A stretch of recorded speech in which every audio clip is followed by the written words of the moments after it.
Rural Americans deserve access to the best of what our nation has to offer, especially healthcare. Across every state and every community, America's rural hospitals are the first line of defense, protecting our families, neighbors, and loved ones. No matter where you live, hospital care doesn't clock out. They're there 24 hours a day, 7 days a week, 365 days a year. Each year, America's over 5,000 hospitals care for millions of patients, providing 24/7 emergency care, delivering babies, cancer treatments, and other life-saving care that patients rely on. Behind every one of those patients are doctors, nurses, and caregivers working tirelessly to keep people healthy and safe. Hospitals are our community's lifelines. They employ our neighbors and keep our families healthy. But now, some in Congress are threatening access to care. Tell Congress, protect patient care to keep America strong. Don't cut rural health care.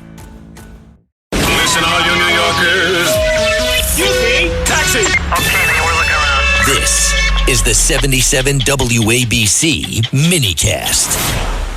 Yes, Prince Andrew, that is, has been arrested today on his 66th birthday, suspicion of official misconduct in public office. We're dealing with that.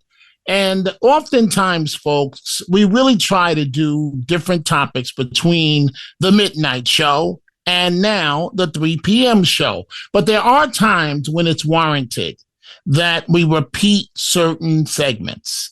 And I believe that this is one of them. I see amongst the calls that's already coming in, we have Teddy and Yonkers. We'll get to Teddy and others in just a moment, 800-848-9222. But I want to continue where I left off last night because I didn't get a chance, I should say early this morning, to use all of it, And that is in terms of, so for example, Teddy and Yonkers standing by. Not a fan of President Trump. A number of people calling President Trump consistently a racist. Well, then you explain to me what happened at the White House yesterday in terms of the Black History Month celebration. President Trump in a room filled with Black people. Is that something that it sounds like a racist would do? No, they wouldn't. And it's not the first time Trump has done this. He's done it historically over the years, including with the Reverend Jesse Jackson and Sharpton and other boxers and Mike Tyson and so on. He's done this consistently. So he had a number of speakers for Black History Month at the White House, but it ended up being really a testimonial to the president of the United States of America. It sounded more like they were there at the White House to honor President Trump. So, Teddy, stand by for a few minutes. I want to begin with this. And again, Dominic Carter here with you, 800-848-9222. I want to begin with this. This woman IDs and identifies with the term, the label, grandma. And you listen to this program, you know grandmas mean the world to me because I was raised by my grandmother. What's the one thing you never, ever do? You never disobey your grandmother. So President Trump brought her up to speak, and she's gone through troubled times in her life, family members killed. This was at the White House just yesterday. I don't want any mistakes. Come on in. Thank you. Yes, you can. Thank you. So nice. Thank you. I like her.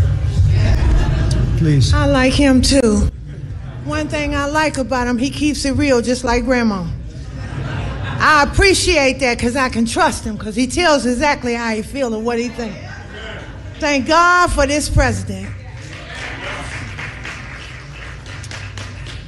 I am filled, my cup runneth over. Because he allowed his constituents, his people to come to my house to interview me, to talk about the murder of my grandson. It seemed like nobody cared. I'm an advocate for murder. I marched, I rallied, I pulled out other families in the District of Columbia that had murders and did not have answers. Ooh. We marched and we rallied, and nobody heard me, Democrats. Get mad at me. Until this Republican sent his constituents, his people out there to interview me in my home. Have you ever heard of a thing? Then they invited me twice before Congress to testify for the beautiful bill that's going to change crime in the district. If you kill somebody, okay, you take a life, you do life. Just that simple. If you do a harsh crime, you do harsh time. Just that simple. And then we need National Guard, and which we did years ago. He brought it on. I love him. I don't want to hear nothing you got to say about that racist stuff. And don't be looking at me on the news, hating on me because I'm standing up for somebody that deserves to be standing up for. Get off the man's back. Let him do his job. He's doing the right thing. Back up off of him. And Grandma said it.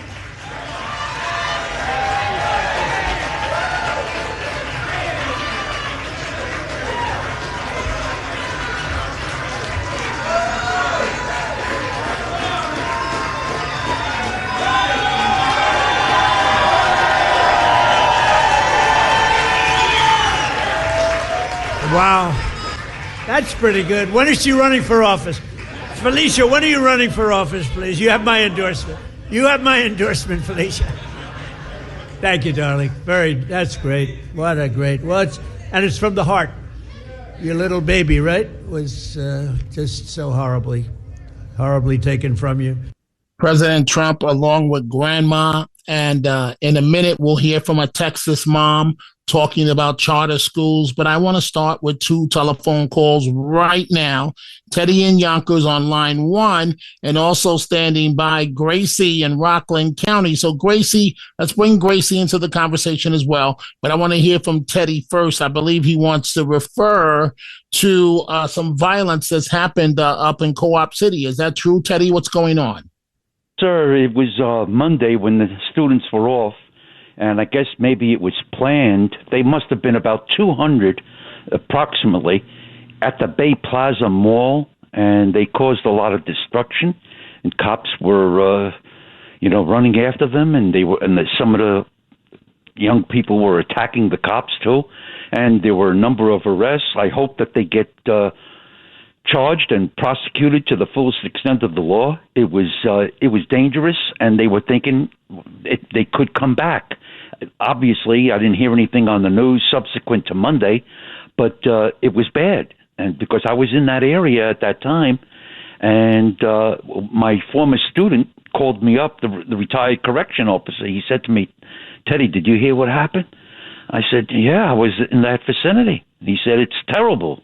It's terrible." And they're running wild, man. It was dangerous and very scary. And I feel sorry for many of the adults that were there.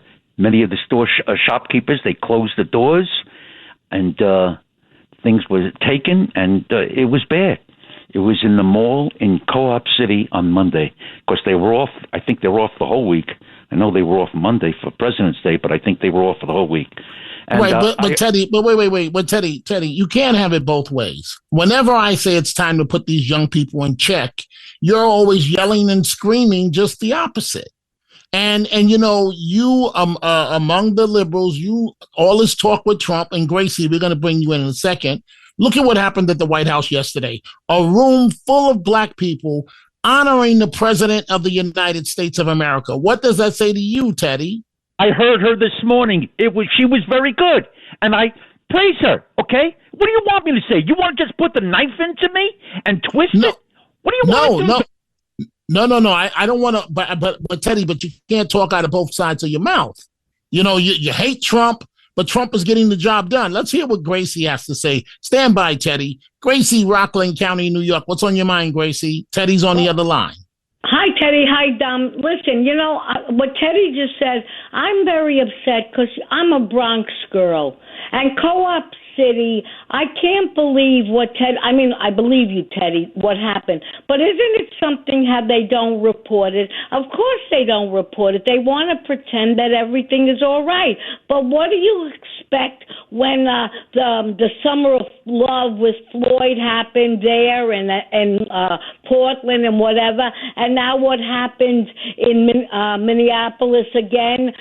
People could riot, go crazy, and nobody goes to jail. And when you don't discipline, this is what happened. Teddy, you know, in the classroom, you had to be tough with the kids. Firm. Let them know you mean business. And unfortunately, these kids nowadays do not know what right is and what wrong is. And I'm very, very upset by it. And I feel, for me, President Trump is doing a good job. In the first term, salaries for Latinos and people of color, whatever, I want to say the right thing, but when you're 78, you don't even know what the right words are anymore. But went up. And I believe that when the economy is good, everybody benefits from the economy. That's all I'm saying. Right. So, okay, Gracie, stand by for a second. So, Teddy, and I'm not trying to put a knife into you, Teddy. I like you. I really do. But it just troubles me that you don't see what I see in the great president of the United States that we have, President Trump.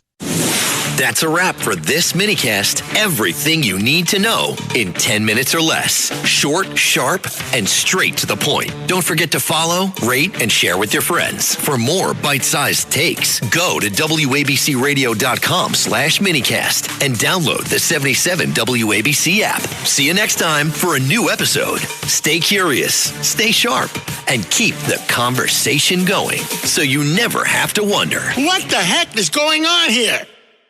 Rural Americans deserve access to the best our nation has to offer, especially when it comes to health care. Across every state and every community, America's rural hospitals are the first line of defense, protecting our families, neighbors, and loved ones. No matter where you live, hospital care doesn't clock out. They're there 24 hours a day, 7 days a week, 365 days a year. Each year, America's over 5,000 hospitals care for millions of patients, providing 24/7 emergency care, delivering babies, cancer treatments, and other life-saving care that patients rely on. Behind every one of those patients are doctors, nurses, and caregivers working tirelessly to keep people healthy and safe. Hospitals are our community's lifelines. They employ our neighbors and keep our families' health. But now, some in Congress are threatening access to care. Tell Congress, protect patient care to keep America strong. Don't cut rural health care.